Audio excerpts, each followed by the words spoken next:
The Indian government has suspended the SARC exemption visa for the Pakistani diplomats, and they're asked to leave the nation within 48 hours. Right, in light of the recent attack that took place in the Pahalgam Valley, which claimed 26 lives of the tourists, right? And apart from that, and that too on the basis of their religion.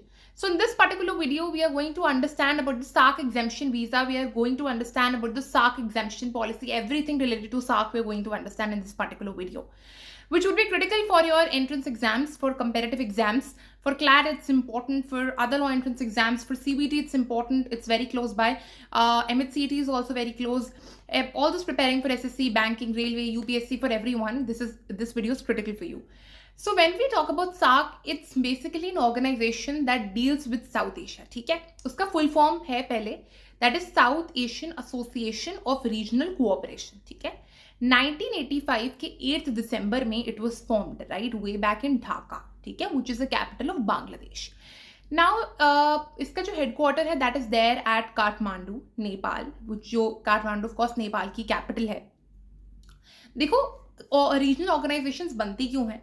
पहली बात तो चाहे जो भी regional organisation हो, चाहे वो BRICS हो, चाहे वो आसियान हो, चाहे वो बिम्स्टेक हो, वो बनी इसलिए होती है ताकि हम रीजनल इंटरेस्ट को प्रमोट कर सकें. क्योंकि कहीं ना कहीं, क्योंकि हमारे यूएन है, हमारे इंटरनेशनल ऑर्गेनाइजेशंस है, पूरी इतनी बड़ी दुनिया है. सो इस केस में समवेयर हमारे जो रीजनल इश्यूज होते हैं वो कहीं ना कहीं दब जाते हैं, right, beneath the different major problems going on, right. So in order to represent the regional interest we have different regional organisations. So that is the reason we have SARC, one of them representing the interest of South Asia. ठीक है, अब अगर मैं बात करूँ ना इस particular organisation के बारे में, इनिशियली वहां पर 7 मेंबर्स हुआ करते थे सार्क में. ठीक है, so we have Bhutan, Bangladesh, इसको रिमेंबर कर लो, 2 बी से कंट्रीज हैं. इंडिया, पाकिस्तान एक साथ रिमेंबर हो जाएंगी. मालदीव्स एंड श्रीलंका एक साथ रिमेंबर हो जाएंगी. वाटर नेशन से, ओशन वाले island countries. And then apart from that we have Nepal. 2007 में एक कंट्री और एडअप हुई थी, दैट वाज अफगानिस्तान. ठीक है, just remember this nation, Afghanistan.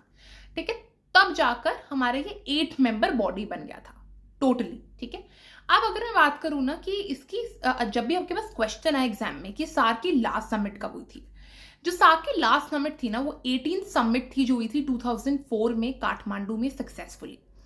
2016 में भी एक समिट हुई थी जो इंडिया ने अटेंड नहीं करी थी. क्यों? क्योंकि उरी अटैक हुआ था, पाकिस्तान ने वो करा था. So in that case we basically boycotted that particular meeting, right. तो सार्क हम बोलते हैं ऑफ कोर्स एक अनसक्सेसफुल ऑर्गेनाइजेशन है एज कंपेयर टू आसियान और बिम्स्टेक, जो एक्चुअली इतना काम नहीं कर पा रहा है फॉर इट्स नेशंस. क्यों? क्योंकि मेजर रीजन जो प्रॉब्लम चल रहा है वो इंडिया और पाकिस्तान के बीच में है, that Pakistan promotes cross border terrorism, it does not stop, it claims a lot of lives, and कुछ भी नहीं हो पा रहा है, लिटरली कुछ भी नहीं हो पा रहा है, राइट. दोनों में कितने भी आप डायलॉग कराओ, कितनी भी बातें कराओ, but still everything is in vain, correct.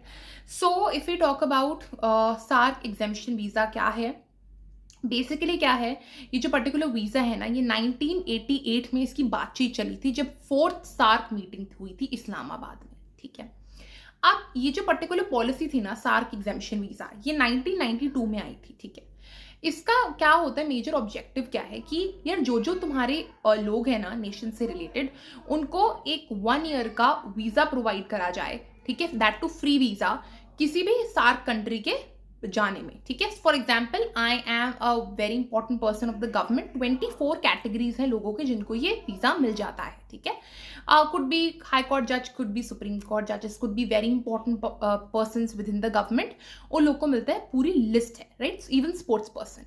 But कोई भी जो चीज़ है ना वो टूरिज्म या फिर कैजुअल टूरिज्म उसको प्रमोट नहीं करता है. It's all about regional interest, spiritual interest, cultural interest, economic interest and everything, right. तो अभी क्या है, कुछ लोग सार्क वीजा पर आए हुए हैं पाकिस्तान से ही, पाकिस्तानी डिप्लोमेट से जो इंडिया में रह रहे हैं, और उनको देश से निकलना है, उनको ऑर्डर दे दिया गया है विद इन 48 आवर्स. ठीक है, अब ये जो पर्टिकुलर वीजा है ना इसकी वैलिडिटी होती है 1 साल की. ठीक है, एंड अपार्ट फ्रॉम दैट मतलब ये वीजा तो है ही सार्क नेशंस के लिए, बट यूजुअली अगर मैं बात करूँ ना सार्क की जो कंट्रीज हैं जैसे नेपाल एंड भूटान, वहां पर इंडिया ने कोई रिस्ट्रिक्शन लगा नहीं रखी है. वहां पर you are allowed to travel, that too without a visa. ये जो पर्टिकुलर वीज़ा है ना, ये पर्टिकुलर वो जो गवर्नमेंट बॉडीज़ हैं, उनके जो जितने भी 24 क्वालिफाइड पर्सन्स हैं, इनके पासपोर्ट में अटैच्ड रहता है, राइट? तो तुमको अलग से you don't have to spend money, right, to actually get a visa to travel to these nations, और वो भी गवर्नमेंट रिलेटेड कामों के लिए you go, and you do not go for tourism at all, right? और usually क्या हुआ था कि पाकिस्तान में भी जैसे तुम्हारे बहुत सारा रिस्ट्रिक्शंस पहले इनिशियली जो थी वो नहीं थी, मतलब ट्रेड आराम से हो जाता था, बट अब बहुत ज़्यादा रिस्ट्रिक्शंस लग गई थी।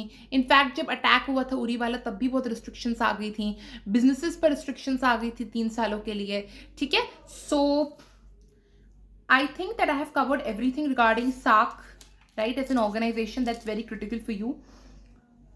Okay, SAARC exemption visa has also been covered in this particular video.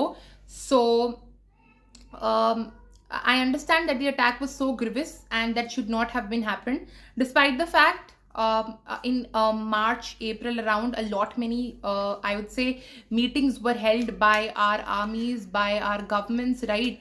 Because already there were a lot of warnings that there would be hot summer in the region of Kashmir, right? Hot summer, it basically means violations of either your ceasefire lines, or it could be your increase in cross-border terrorism, right?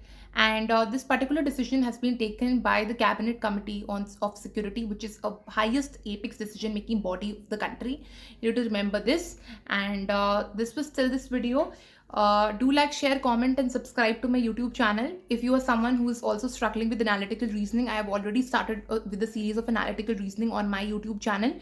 You may check out that. I teach a lot many legal topics as well. You may also go through all of them. Plus, I have also taught some English topics. You can go through. All those who are preparing for CLAT related material is already there on my YouTube channel. Do check out, right? So, thank you so much. Bye.